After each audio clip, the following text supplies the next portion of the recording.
Today's episode of Pig and Peach, we got a special guest, and we're making jerk chicken and dumplings.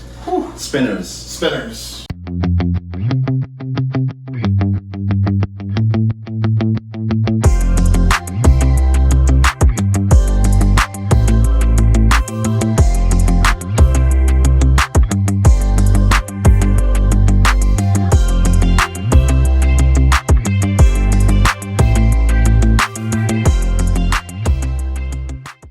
This is Seth Beverly, Jonathan Kennard, co-founders of Pig and Peach, and Brian Rodriguez, our special guest.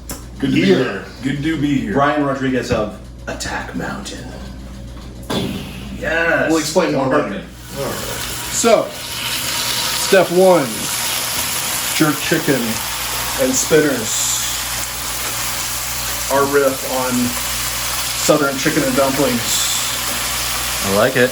Done the island way. We're not doing that though. What? What? What? We're not doing it. No accents. I can't do an accent? I can't do an accent. I get grief for not speaking patois all the time. Well, you should. I should learn patois, but that would require me spending time in Jamaica or around my family when they're speaking patois. So my mom adopts it when she's on the phone with her sisters. Yeah, all of a sudden it comes out. Yeah. Apparently my southern accent comes out when I'm on the phone with my family and stuff. People are like, You're from what? the South?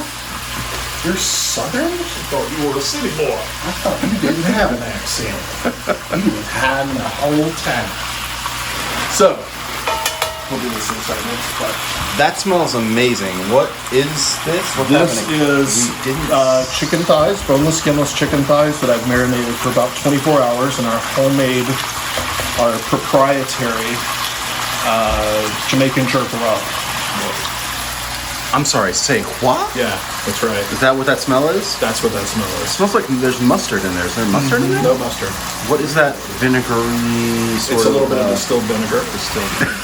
So when you're searing off meat like this, obviously you want to get the heat up. You want to caramelize the juices. Mm-hmm. You'll see that'll start to happen in a minute. You'll see the sauce start to darken and start to stick to the meat. That's what you're Gets a little thicker. Just gets a little sticky because of the. Oh my! You're gonna do overlays. I have to get some licensing rights planned. I know. Our lawyers are on under it. 4 seconds. They can't demonetize us for that.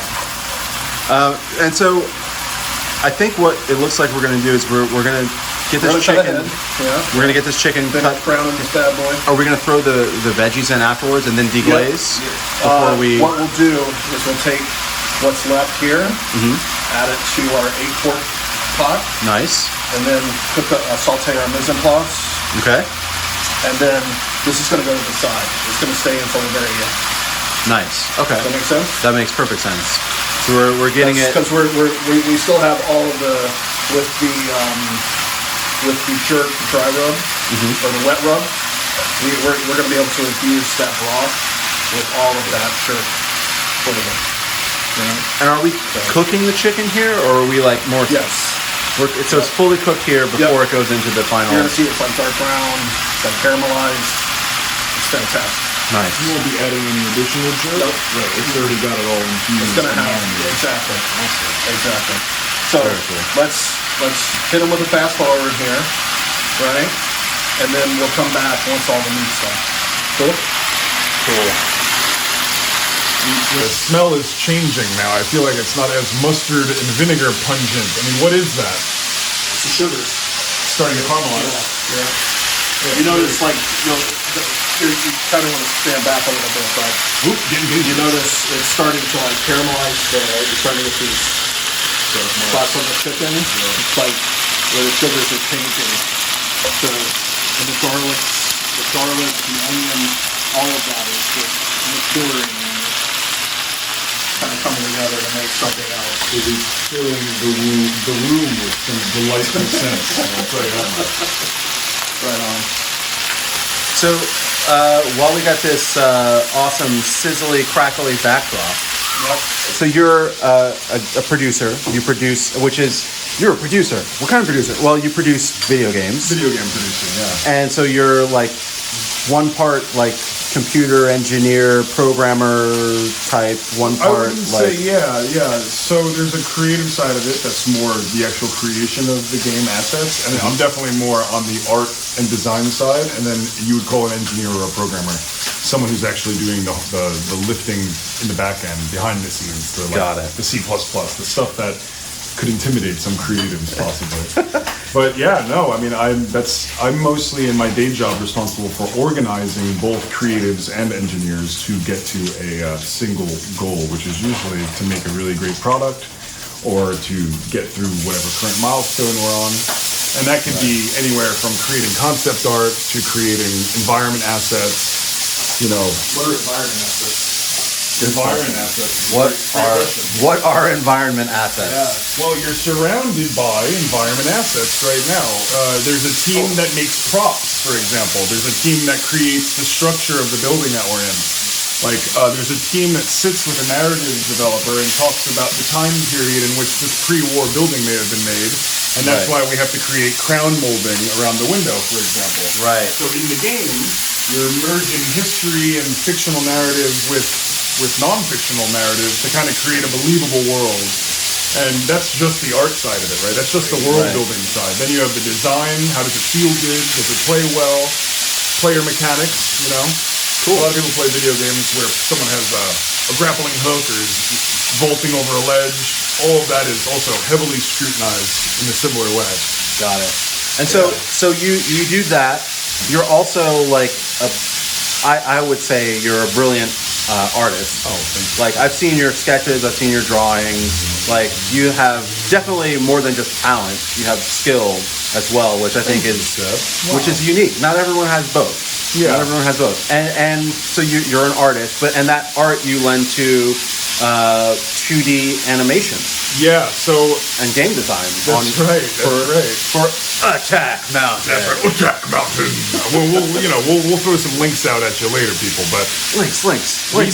Yeah, I started in games, in AAA games 13 years ago. But What's a AAA game? Okay, what's a AAA game? So... I'm feeling used to it now. No. There's a big difference, especially today, because there's so many indie games out there. AAA is usually big budget, first party, Microsoft, Nintendo, Sony, multi-million-dollar projects that are up in the $80 to $120 million. Multiple years of development. We're talking about the Hollywood blockbusters of the video game industry. Right. And then there's indies, which are obviously, one person could make them, and it could be hugely successful. Nowhere near as successful as maybe your Grand Theft Autos or your Horizon Zero Dawns.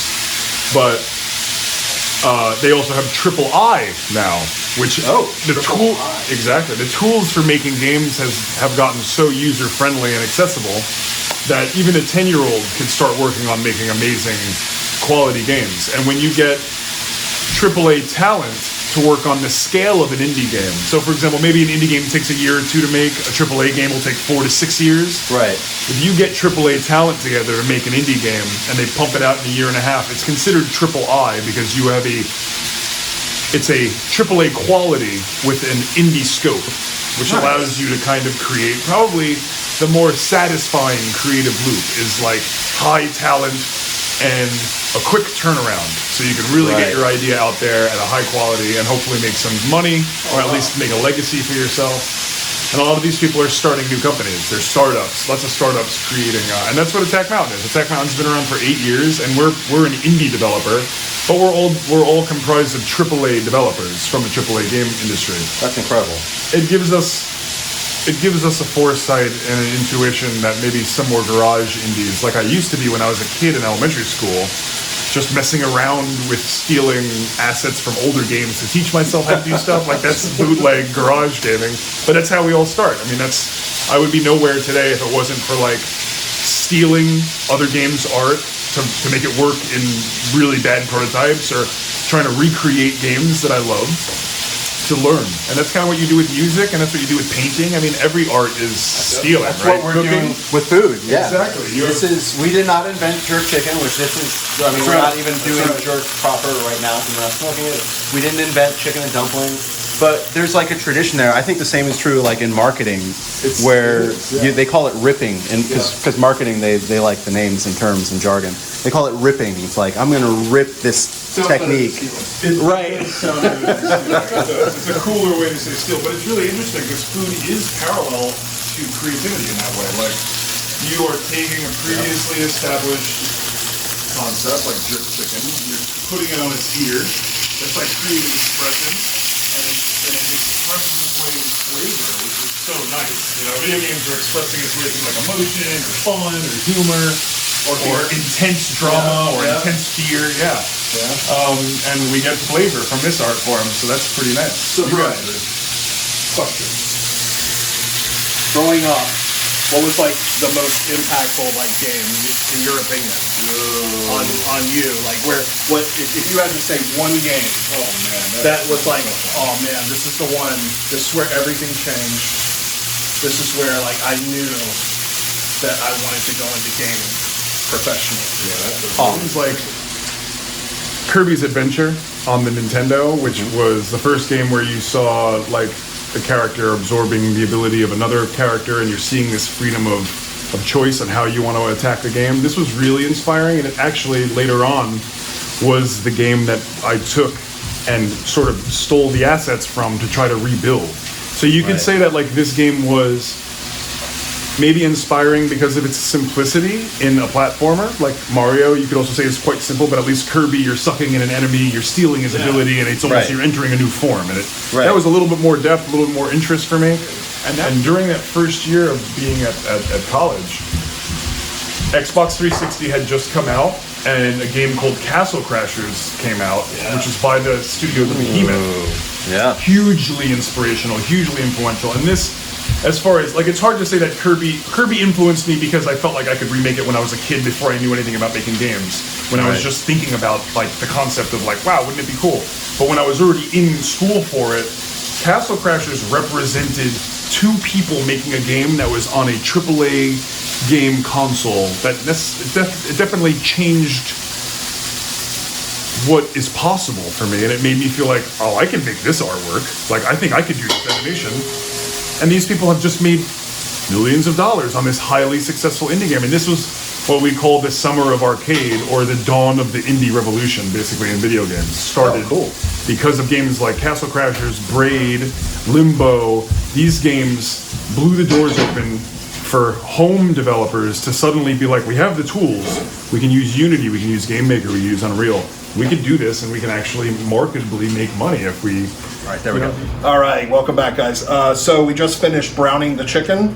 Now we're going to start sautéing our mise en place, which is the Holy Trinity, which is onions, carrots, and celery. Okay? So, in this case, Seth brought over some parsnips, and we were like, what the heck? Yeah, Well, that's some parsnips. Yeah. Throw some extra color in there. Well, parsnip is parsnip is big in Jamaica. You do parsnip. They do parsnip all the time. They do. So, what you want to do, guys, you want to be cognizant of the size of your vegetables, obviously, as you're dicing. These are a little bit on the big side, but it's good, especially the carrots and the parsnip. Oh, it's a big guy, you know. It's like Seth, big guy, big cuts. You know? right. Fine, I'll just go home and practice. The scale is different than ours. I'll go home and practice my dicing. Step up your game, Beverly. I feel like I'm in like chess club or something. Yeah. Like, I gotta go read my dicing book. Your rook is true. All right. So, what we're gonna do? Once you have those, you're gonna want to add our salt, just a little bit to start sweating out. Where the salt will pull out moisture from the vegetables. Nice. Okay. Yep. Okay. Then we'll do that. Yeah. How long are we gonna cook this bad boy for? Till the onions and everything starts to soften up. This also smells amazing. Yeah. But, you know, A lot of magic in here. Cooked onion, you can't beat it. Right? So, we're going to let these cook down till the carrots are starting to get soft a little bit. Okay. And the onions start to get translucent. and then we'll be right back. So what we've done is, if you notice, like the onions are nice and soft. The carrots are starting to soften up. They'll continue cooking as we add the liquids and stuff. So what I'm doing is I'm adding most of the jerk paste. Okay. The homemade jerk paste, just to cook it out, to like give it a little bit of Remove the liquids and increase the power. Exactly. Thank you, sir. Couldn't have said it better myself. So we're ready for chicken stock. All right. And This yeah, is- that Scotch bonnet is filling the room. Yeah, it is a my lungs zesty boy. It's My lungs intense. hurt. Yeah, it's My rich. lungs are burning. We mace ourselves regularly at Big and It's Peach. strong. It's strong. Whether it's chorizo or It's not child's play in this room, obviously. Chipotle. You guys are, Chipotle. Chorizo, chipotle. So the broth, though. So what's going on? So you guys are Chickens. making a soup. Well, What's going on here? You got some surprises Are we? up your sleeves. so chicken and dumplings usually has like a thick kind of stew base. That's right. It's almost Right? gravy kind of. Yeah. So we are working our way towards that. Okay. And no wonder you're gonna work down the jerk seasoning so that it really gets super dense in that soup. Or in It's a that gravy. natural, man. Cool boy! What is it that Obi-Wan says? Like his instincts are true, or something like that. I like it. I'll take it. All right. You hear that, folks? Oh man, yeah, and Brian is actually like, I don't know if you would you consider yourself an accomplished cook. I've seen some of the things you've Oh, made, Lord. and they definitely looked very good, Yeah. and not shy. Like you're adventurous when it comes to Yes, food. yeah. When I cook, and I have a my wife is Vietnamese, so like I'm also picking up a lot of different flavors and like new ingredients and new meals from that side of my family. But I wouldn't say. I mean, this is another level of cooking that you have here. If I'm going to cook something, it's usually with intent and with a recipe, and therefore, yes, I take it seriously, like an art project. Let's say. Right. But it's not like every day I'm not doing I'm not the connoisseur of the culinary art. But I do like to think that my results are still acceptable. I've seen some of the stuff you cooked, man. and Amateur it cook. looked good. Well, I mean, I think. Go ahead. I think we're all that in a sense. Yeah, absolutely. We're doing that together. We're exploring. So, in the interest of our tongues and our bellies, we want to proceed with caution. Obviously, this can get spicy quickly, right? So, what we're going to do is we're going to taste it real quick, Oh yeah. just to get a sense of where we're at. More. Okay. Or jerk I paste. think we're solid to add the rest of the jerk paste. So this is like a BAM, you know. If it was Emerald, it'd be a BAM. I think you guys got to work on what's gonna be your BAM. You know? Bong. Kazam! Bong. Shasta! Bill Bib DeVoe.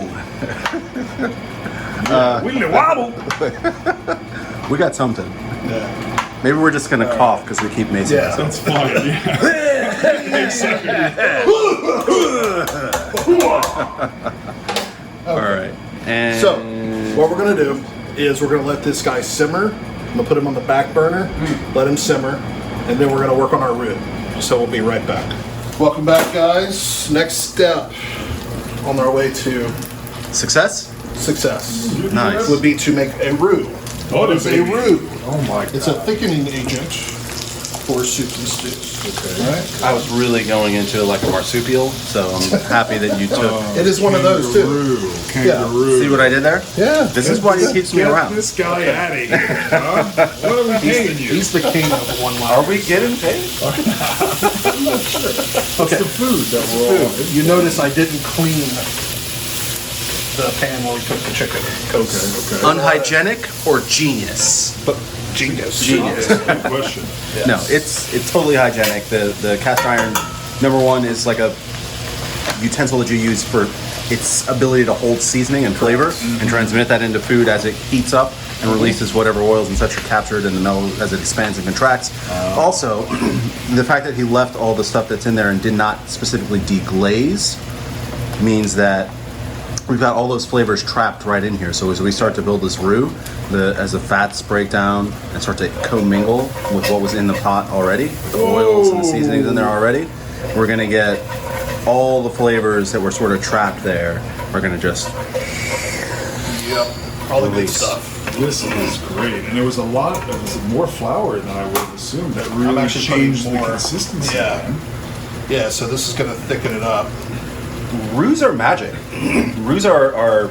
So I made a bechamel once, and it's like alchemy. It's almost like baking. I mean, it's like this weird thing where you've got like two things happening, and then all of a sudden it just expands and expands and expands, Brian? and you've got way more than what you Can I started. get you to do me a favor, bud? Yeah, of course. Can I get you just to stir this for a second? Of course. Oh, Hey, welcome to my show. It's my first roux. As you can see, it's going quite fine. I'm probably the best at doing this. Don't tell guys. He's our ringer. yeah. When we need someone to really bring a roux home, we He's call our Brian. Mr. Wolf. So these shards. I see. Now stir that up. Oh wow, it's almost turning into like a pancake batter. Isn't it Keep amazing? going. Humble origins turn into this like totally different thing, and it retains flavor like you wouldn't believe. Okay. My lord. So, This is just like all-purpose flour, yeah? yep, all-purpose flour, butter, and some of our stock from the soup. Stock from the soup. All right, this is not what I thought a roux was. All right, so we just made our roux. We're now adding our roux to our soup, which would be the chicken stock, the mise en place, the holy trinity.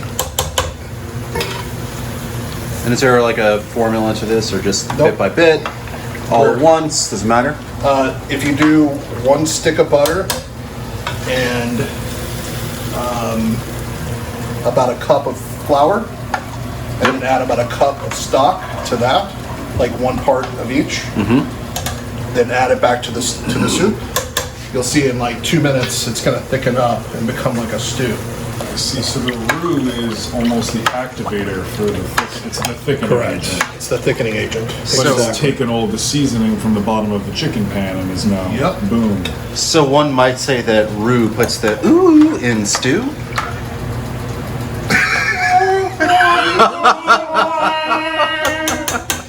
One could say that. Yeah. I'm just glad I got your face on camera for that. It's the ooh statement. This is what they pay me for, folks. Gotta keep them around. Okay, so we're gonna. So that's it for now. The next step would be to bring this to a boil, and then Okay. make our dumplings. Spinners and dumpling season. I know I said we weren't going to do it, but I'm singing the song. You can't help it. All right, welcome back. We are Rolling. nice, smooth. So we're kind of at our next to last step. I know. This guy. I this know. guy. So, which is, we're going to be making the dumplings. Brian, if you want to come in and kind of look over my shoulder, you're more than welcome to. So, making dumplings is not dissimilar to making biscuits. Okay, right. Southern biscuits, Is right? this like a kneading of the butter into the Yep. Okay. So you're just going to take your hand. We have 2 cups of flour, right? 2 teaspoons of baking powder, and then we want to just add enough butter to where it's going to taste good. All right, that's All right. great. I see some flecks. What are these flecks? Is That's that the dirt? butter. No. There's like some green dark flecks flecks. in there. What is that? The green flex, the herb. It looks like an herb. Who's got the herb? What's this guy getting into? You know what I mean? Yeah. It's been that kind of night. What? That is thyme. That is fresh thyme, actually. And Brian, would you grab one more from over there? I gotta say, if there's one thing we all need is fresh time. Because my God. I thought you were going to Never say enough. more time. Yeah, well, I consider more time fresh time because it's almost like additional time that we get put on to our lives. That Right. isn't, what we're doing right now, you know what I mean? Besides spending great time together. Right. Using the metaphorical and the most legitimate time in these dumplings. In these turbulent times. I only just recently learned the biscuit flour butter cutting paradigm. Yep. Where it's just you don't almost want to crush the butter completely because that's what creates the flaky layers. Wow. Yep. The flaky layers. Yeah. I had Flaky no idea. layers. Yeah. Yeah. Flaky. Did you do some homework before you? I promise you. Add just a little bit more time for me. Considering I found Maybe like out what 2 we more were sticks while I wash my hands. 2 more stems. Here we go. Yeah, I probably told you we were making banh mi. That's right. You threw something at me. You threw something at That'll me. be next time. Catfish banh mi. Catfish banh mi. Fried catfish. Southern fried catfish banh mi. Yes, sir. Sounds good. It sounds very good. Oh, it is. Yes. Does that look good? All right, that's perfect. Smells good. So, what we're gonna do? One of the secrets of the dumpling, secrets, is you want to make sure that your hands are properly floured. Because it's quite sticky. Yep. Yes. So, Okay. And these are called spinners? Spinners. These are Jamaican spinners. So, you want to go about that big, Okay. right? Seth, is that your experience with Mama's spinners? So unfortunately, Smaller? I didn't get to consult. Yeah, I don't know. I didn't get to consult Mother Dear or my mom today because I just been going Busy. like a madman. Busy. Yeah, Yes. very busy. But I that looks see- that looks reasonable. I see a little Right. roll, a little. That looks See how better. they're flaky? about a 4-finger length That's right. on those bad boys. Look. That looks about right. Then, if they're too big, once they boil, you can just break it down. Okay, yeah, that makes sense. And I love it. It's almost like it's kind of like a matzo ball. I mean, you just let it Yes. boil and rise. See, that's a New York reference right Jamaican matzo ball. there. It's a huh? Jamaican matzo ball soup. Exactly. No, Seth? I don't. It's offensive. I'm not endorsing that, but whatever. I mean, it's a valid reference for like the size and whatnot. Just show the people how They they do look. float. They I do mean, look a may little be big from my hey, memory. They do look a little big from my memory. I would go. I'm going to break them in half, probably, Okay. once they're done. Okay. So, let's do that. So that was one of our secrets: is to make sure we're at a rolling boil, right? Which we're. Which I was mean, perfect timing. right? too. As I we like tell that. you the secrets, we're also reinforcing them for ourselves. That's right. Sometimes it's a give or You take. gotta practice what you learning. preach. Exactly. That's right. There you go. That's it. That's right. Okay, and the last one. Boom! And it's fair to say that the dumplings are also going to thicken this as well, right? Correct. Yes. So you're going to see it get real stewy in a second. Nice. Oh wow. And You do a it's stewy really impression? boiling fast, huh? What was that? Stewy Griffin? I'm not sure that I could do a Stewie Griffin impression, Oh, but if I could, That's pretty good, bro. I watched Family Guy like 5 times. It's been like 10. bad. It's been like 15 Not bad. years. All right, you're hired.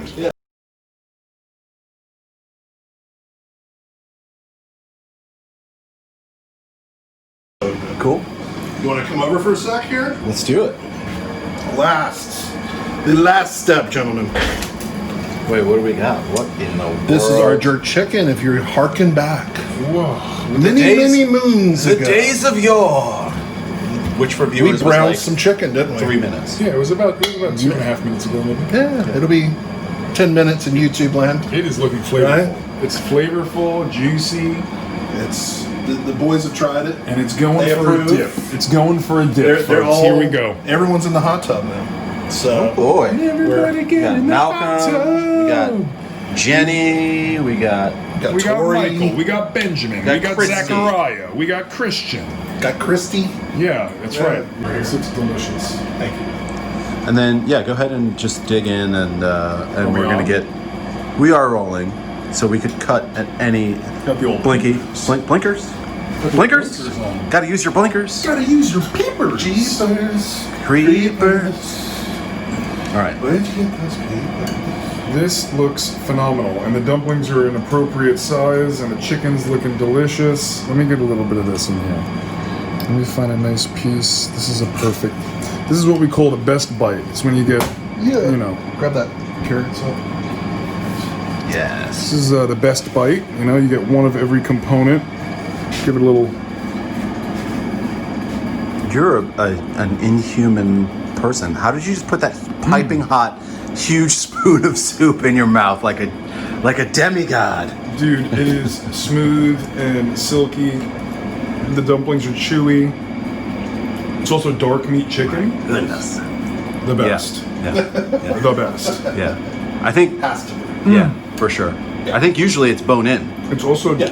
definitely a jerk chicken and dumplings. Like the flavor is left with you after every bite. So you're tasting a traditional chicken and dumplings, but then afterwards, you're getting hit with It's like some the extra reggae flavor. music comes you know? up You get out of the exactly. background. You know, Great you got job. some steel drums. You know? My God, yeah, that's right. Steel drums in the background. I love it. Now, you and I talked about this earlier, and I said when I made it yesterday, it reminded me of something. You spent some time in Asia, like Oh, that's right. That's right. And Are it you also has catching the that? thickness. Yeah. Well, it's also it's almost like a Japanese curry. now that you say it. Not only is the thickness like a Japanese curry, but it has like a ginger, Garlic, garlic, and it's scallion. and I think it's about the thickness, and also there's something like there's also like a Vietnamese curry, curry ga, which is also like dark meat chicken, thick chicken-based stock. This is really great. They're like cousins, but from different parts of the world. Well, You so know? maybe not that different. So did you know that No, it's in not. Jamaica there's like a huge Chinese and Indian, like from India? Really? Yeah. Influences there. So like when they say West Indians, they're actually closer to Indians than when they say Indians and they mean Native Americans. Because Like, it is close to a curry. They have similar ingredients, Very- similar heat. They're using different If you peppers. handed me this, I would think it was a curry. That's right. I can tell you because of the spice. It is like a curry. It's almost more like a curry with Right. instead of noodles or If you had some it's just the lemongrass in dumplings. this, That's right. Yeah. and you had A little bit of Oh, fish yeah, sauce, maybe. a little bit of fish sauce. Exactly. Seth, can you hand me that spoon? Yeah. Thank you. And the parsnip. Nice addition. Yeah. The parsnip's a welcome addition. You know, it's interesting. It still has its like sinuous body, but it has more flavor now than when it was raw. magic of a parsnip, right? Whereas the carrot is like a new texture. It's like a softer texture, I'm sure. Less sweet. Less sweet. Exactly. Less, But the parsnip actually kind of does the inverse. It's kind of weird. The dumplings are nice and like pillowy. They're not too firm, but like they hold up. This like, is a PG show. That's right. This is a PG show. probably a risque term. Well, we're now talking about firmness and holding up, so let's keep it classy, gents. Okay. I'm sweating. I'm sweating. It's a little bit of that Vietnam sweat. Huh? Yeah, dude. Try that though. No, it's great. This is like a Jamaican American fusion, right? This is like Right. Southern American It's with Jamaican spices, almost Asian spices. this is Seth's and my background in a bowl. I love it. This is the definitive meal for your relationship. Alright. At the wedding, this is what was served. to all the people that come. Exactly. The combination of flavors, but there's things that just stand out. They just stand alone. Everything sort of still has its place, which is not typical for either chicken and dumplings in my experience, which kind of tastes, it sometimes can be very one note, right? There could be like one or two overwhelming flavors. Everything kind of still has its own space, which is pretty interesting. Like almost as if it were mixed by a mix master engineer. I was about to equate it to a music, like where you could hear the clarinets, you could hear the flutes, you could hear the snare and the kick drum kind of individually. It doesn't sound like one drum kit. It's like this combination of symphony of tones to flavors. create something that's pretty Things beautiful. working together. Yeah. Yeah, this is great. It is great. And the vegetables are not cooked to the point that they're mush, so you still have like the call out texture. Good call. of, like, Yeah. yeah, it's great. So- Really great job. Brian, we are so happy to have you, man. Thank This you is for having awesome. I'm just going to do it real comfortable. I'm not even going to move, but it's not because I don't love you guys. It's not because we don't love you guys. It's because I'm tired. It's been a long one. It's been a long day. Honestly, it's been a long month. It's been a long month, but the reason we do this is because we want to explore it because we enjoy doing these things, but B, like we want to share it with you guys and like give you the experience of like what we're experiencing, so you can try this at home, get back to us, let us know if you like it, you don't like it, how it could be improved. Maybe you did something that we didn't and it was awesome. Tell us about it. Last but not least, go to the bottom of the page, subscribe. Hit the little bell that'll let you know when we post new videos. And follow us on Instagram at Pig and Peach NYC. Follow Brian on You got me everywhere. TikTok. No, not Twitter. TikTok. That's the one Twitch, place that you don't got me. But right, you got Twitch. You're not doing dances right now, and We got the full show us the spectrum in dance right 2020. now. Do a dance with no music. Just do it. It is Instagram, Twitter, and website. It's Attack Mountain. You can find us on most social media platforms, and it's www.attackmountain.com. Come check out our games, and come check us out on Twitch, where we play games for you and talk a bunch of shit. You're gonna love it. And I think we may be joining you on Twitch soon. We're looking forward to that. So we appreciate you guys. Till next time, be well. Talk to you later.